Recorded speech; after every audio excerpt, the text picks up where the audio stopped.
نن راغلی یم چې تاسو ته یوه داسې کیسه ووایم چې په واقعیت کې پیښه شوې ده. د یوې نجلۍ کیسه تاسو یې په خپله وګورئ.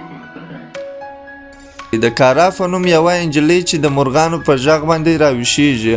لږ وروسته د هغې ملګری جس هم د خوب نه ویښه شي. کارا خپلې مور ته زنګ ووهي او ورته وایي چې نن شپه هغه یوه مېلمستیا ته ځي او هغې ته یادونه کوي چې هغه باید په دې هفته کې د خپل پلار سره لیدنه وکړي، کوم چې د هغې د مور هیڅ نه خوښیږي. جس کارا ته وایي چې ولاړه سي ګلانو ته اوبه ورکړي. کله چې هغه ګلانو ته اوبه ورکوي یو تور موټر هغې ته نږدې کېږي. هغه د دې پلمې سره هغې ته نږدې کېږي چې غواړي هغې ته ځینې مجلې وښیي. ناګهان هغه د کارا د ځینې لاندې توپک ونیسي. کارا بیچاره ډیره ویرېدلې ده. هغه هغې ته امر کوي چې د موټر شاته په هغه بکسه کې ننوځي. جس چې تللی ول چمتو شي، کله چې د باندې راسي نو ګوري چې ځای ستا او جوله نسته. همدې وخت کې موټر په یو خلوت ځای کې ودرېږي او ریچارډ کارا ته یادونه کوي چې هغه یې غلا کړې او په خپل توفک یې ګواښ کوي چې هغه د غلطیو کولو څخه لاس واخلي او د تېښتې په اړه فکر ونه کړي. هغه کور ته راولي او خپل د خوب خونې ته یې بوځي او ورته یادونه کوي چې هغه تل د ځان سره توپک لري او هغه چې هر کار کوي اول باید اجازه واخلي. هغه ورته وایي که زما قوانین مات کړي او کوم کارونه چې زه درته وایم هغه ونه کړې نو ډېر بد به دې په انتظار کوي. هغه د کارا څخه د هغې د ژوند په اړه پوښتنې کوي او د هغې جوابونه په یوه کتابچه کې لیکي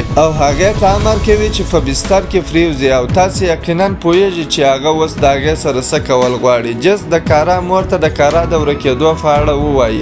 د هغې مور خپل پخواني میړه ته چې د کارا پلار دی زنګ ووهي، خو کارا د هغه سره نه وي. هغه د کارا مینې ته زنګ ووهي مګر نه، هغه هلته هم نشته. کله چې پولیس راسي هغې کیسه ډېره جدي نه نیسي او د هغې مور ته وایي چې کور ته ولاړه سه او که د کارا په اړه کوم خبر ترلاسه کړي دوی ته به خبر ورکړي. ریچارډ په تلویزیون کې خبرونه ګوري او کارا خفه ده چې د هغې په اړه هېڅ خبر نه ویل کېږي. ریچارډ نجلۍ ته قناعت ورکوي چې هېڅوک د هغې د شتون پروا نه لري. هغه د خوب خونې ته بوځي او هغې ته امر کوي چې بیرته هغه بکسې ته ولاړه شي ځکه چې هغه غواړي یو چا ته زنګ ووهي او هغه باید غلی اوسي. هغه بیا د کارا خوله وتړي او د بکسې دروازه وتړي. کارا د سابندۍ احساس کوي او په زوره ساه اخیستل پیل کړي. ریچارډ د هغې په غږ ډېر غوسه کېږي او هغې ته راځي او ورته وایي چې زه به ستا خوله خلاصه کړم مګر په دې شرط چې ته غلی شي. بیچاره کارا په هغه بکسه کې خپل د ژړا غږ خفه کوي او د ځان سره دا تکراروي چې هغه باید ژوندی پاتې شي. کله چې ماښام سي د خوب کولو د مخه ریچارډ د مرغیو په قفس باندې پټو واچوي او ښه شپه ورته وایي. بیا هغه د میز لاندې څخه یو غټ صندوق راوباسي. کله چې هغه وکتل کارا هغه ته ګوري نو ژر یې هغه بیرته پټ کړي. ستاسو په نظر په هغه صندوق کې به څه شوي؟ کله چې هغوی خپل غاښونه مسواک کوي کارا دې ته فکر کوي چې ریچارډ د تشناب څخه ووځي، دروازه وتړي او د تشناب له کړکۍ څخه وتښتي، خو هغه ویریږي چې ګیر نشي او داسې خطر نه اخلي او د مناسب وخت په تمه پاتې کېږي. کله چې د خوب وخت چې ریچارډ کارا بیا یې خپل بستر ته او د هغې لاسونه او کوچنۍ پښې وتړي او ریچارډ هغې ته وایي چې سبا به د هغې لپاره په زړه پورې ورځ وي. هغه سهار د ریچارډ په قرارې باندې د خوبه ویښیږي او پرېکړه کوي چې دا د تېښتې لپاره غوره شانس دی. هغه په غاښو باندې چې په هر رقم وي بالاخره قرار خپل لاسونه خلاص کړي. اوس هغه باید خپلې پښې خلاصې کړي. دا کامیابه سي چې هغه هم خلاصې کړي. هغه خپل پرتوګ واغوندي او قرار د خونې څخه راووځي. یوازې یو هدف لري، هغه هم دا چې وتښتي. د کور دروازه هم قراره خلاصه کړي. همدې وخت کې چې دا غواړي د باندې راووځي ناګهان هېڅ نه پیښیږي. هغه له کوره راووځي او د هغه ځای نه په ځغاسته وتښتي. هغه یو موټر وویني چې 2 کسان پکښې وي او هغه ته وایي چې غلا شوې ده او له دوی څخه غوښتنه کوي چې هغه د پولیسو مرکز ته بوځي. څنګه چې دوی ځي کارا یو کور ته اشاره وکړي او د دوی څخه غوښتنه کوي چې دا په یاد وساتي. هغه د پولیسو مرکز ته ننوځي او کارمند ته د هغه سره راپور ورکړي چې ورسره پیښ شوي دي. له هغې وروسته صدفارولن هغه خپلې خونې ته بوځي تر څو د هغې څخه ډېر مفصل راپور ترلاسه کړي او امر کوي چې د هغو 2 موټر چلوونکو سره خبرې وکړي. یو پولیس د بونی په نوم د دوی سره د خبرو لپاره راځي مګر هغه د فشار له امله چې دوی په هغه وخت کې تر لاندې وه په یاد یې نه راځي چې کارا کم کور ته اشاره کړې وه. کارا خپل د تېښتې کیسه صدفارولن ته کوي. دوی د کارا اندېښمنې مور ته زنګ ووهي، خبر ورکوي چې لور یې پیدا شوې ده. سودفارولان له کارا څخه غوښتنه کوي چې د هغه کور په پیدا کولو کې ورسره مرسته وکړي. دوی هغه کلي ته ننوځي مګر کالا له بده مرغه هغه کور یې نه په یادېږي. نو په همدې خاطر دوی هلته د کارکوونکي څخه مرسته غواړي او هغه ته د هغه سړي د کور په اړه او د هغه په اړه توضیحات ورکوي. هغه پوه شي چې دوی څوک لټوي او د هغه د کور شماره ورکوي. سودفارولان کور ته د ننوتلو لپاره د کومک غوښتنه کوي. د هغه همکاره باني او د دوی قومندان جیم ټوله کور ولټوي مګر دوی هیڅوک هلته پیدا نه کوي. کارا او د هغې مور په روغتون کې دي چې باني د چوکاټ د عکسو سره راځي چې کارا وګوري د هغه نفر عکس د دې خلکو په منځ کې شته چې دا اغلا کړې وه. د نیکه مرغه د هغه عکس پیدا کړي او باني ته د ریچارډ عکس ښکاره کړي. باني د دوی ته ډاډ ورکوي چې هغه به ژر تر ژره نیول کېږي. هغه د کارا څخه پوښتنه کوي چې آیا کوم اضافي معلومات لري چې وکولی شي د ریچارډ په پیدا کولو کې مرسته ورسره وکړي.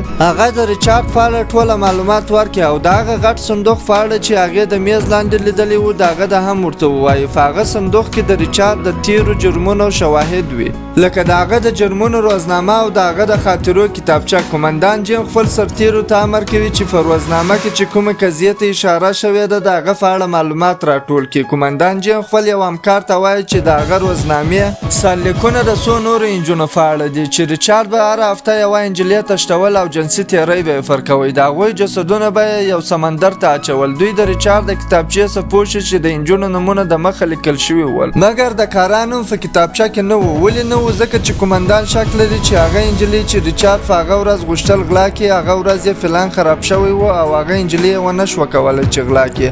نو ځکه یې کارا لیدلې وه چې د کور مخ ته یوازې ده. نو هغه یې غلا کړه. باني او جیم د ریچارډ د مور کور ته راسي تر څو یو څه معلومات ترلاسه کړي خو دوی یوازې هغه موټر پیدا کړي چې ریچارډ د انجونو د تشتولو دپاره کاروي. د هغې وروسته باني د کارا کور ته راسي او کارا په کور کې د پولیسو د ډېر شتون څخه ناراضي ده. باني هغې ته وایي چې دا د هغې د خوندیتوب او ساتنې لپاره دی تر هغه چې جنسي تیری کوونکی ریچارډ ونیول شي. دا بله ورځ سهار کارا خپلې مور ته وایي چې هغه د خپل مینې لیدو ته ځي خو مور یې په کلکه مخالفت کوي او هغه ټینګار کوي چې تاسو باید تر هغه وخته له کوره ونوځئ تر څو چې ریچارډ ونیول شي. مګر کارا وایي چې زه د هغه څخه نه ویرېږم. همدې وخت کې د کارا ملګری راسي. کارا بحث پای ته ورسوي او په خوشحالۍ سره خپل ملګری جس خپل خونې ته بوځي. په عین حال کې پولیس د ریچارډ ښځه پیدا کړي او رولند د هغې سره خبرې کوي.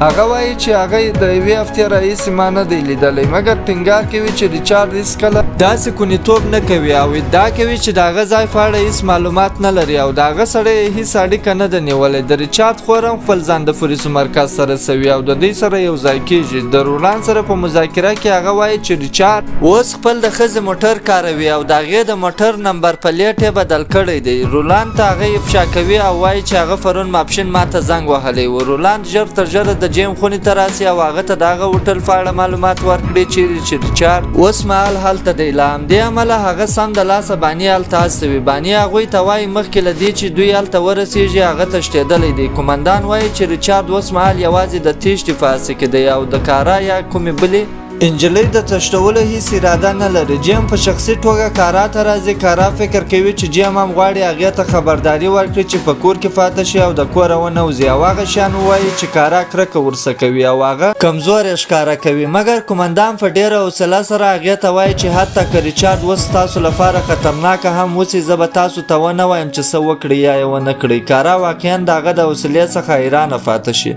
قومندان د هغې د ټولو کارو او هر هغه څه لپاره مننه کوي چې هغې کړي دي او هغې ته وایي چې ته یوازینۍ انجلۍ یې چې ژوندی پاته شوې نه یو قربان یې.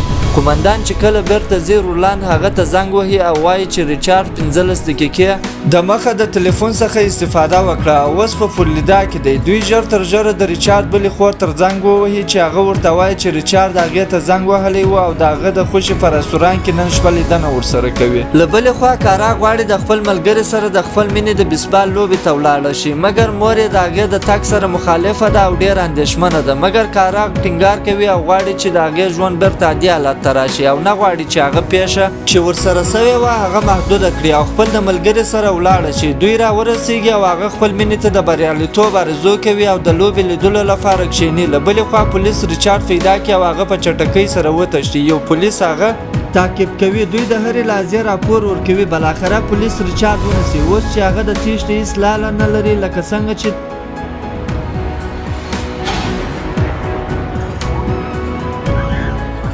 د کارا مینه په لوبه کې د بریالیتوب شات وهي ریچارډ ځان ولني. دا بل ورځ سهار کارا چې د خوبه ویښه شي مور یې ورته وایي چې ریچارډ تېره شپه ځان ووژه او قومندان د هغې لیدو ته راځي. هغه په دې اړه هېڅ خوشحاله نه ده او قومندان ته د دې دلیل وایي. هغه وایي زه په غوسه یم چې ریچارډ ځان ووژه. هغه باید ژوندی پاته شوی وای او د خپلو کړنو فایلو سره مخ شوی وای تر څو عدالت تامین شي. قومندان هغې ته وایي چې هغه یوه اتله ده او باور لري چې ریچارډ پوه شوی دی چې د کارا په څېر د یوې پیاوړې نجلۍ تښتول یوه لویه تېروتنه وه.